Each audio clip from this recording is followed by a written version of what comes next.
So this week we're talking about competency. And my favorite quote from our text is, developing and maintaining competence in one's chosen field requires not only initial training, but continuous renewal. And I feel like this really showcases the importance of creating a culture of continuous improvement and lifelong learning, which is a cornerstone of my own personal and professional philosophy. One example of a reflective on competency is based on a company that I previously worked for. It had high turnover and burnout, and the general manager was at best a transactional leader, if you could describe him as a leader at all.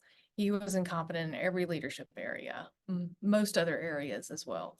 None of us could figure out why he was hired because he had a track record of running other businesses into the ground.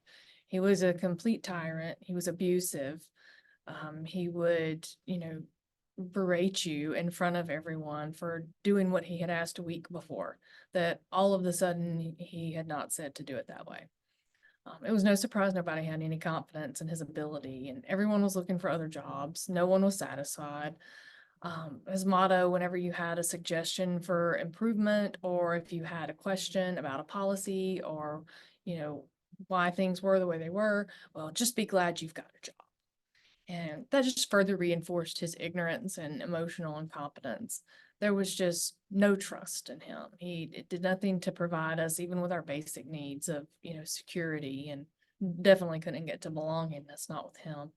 And he did not do anything equitably. He quite obviously had his favorites. Obviously, I was not one of them. But I took a 40% pay cut in the end just to leave there so that I didn't cry every day on my way home. So it just goes to show you the difference between, where you can be with a transactional leader and where you can be with a transformational leader, because I'm sure my life would be very different.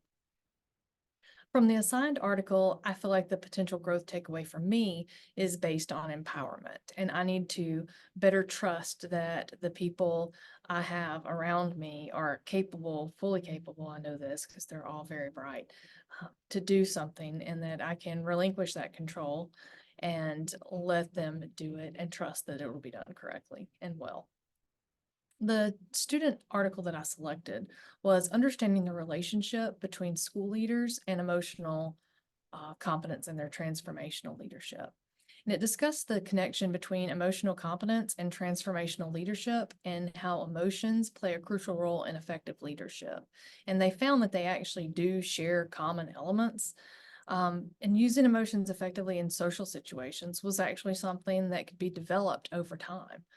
That's why they call it competency, because you can learn it. And when it came to transformational leadership, they thought of leaders who inspired change and focused on higher level needs. And then the interesting part was how the study emphasized that how leaders saw themselves, compared to how team members saw them. And leaders who agreed with their team's assessment of their leadership tended to have the similar self-perceptions of emotional competence. So it really is suggesting that training programs should consider both self-ratings and assessments from others to really enhance leadership skills effectively. And while there were some limitations, it really showcased how emotional competence and transformational leadership are closely connected.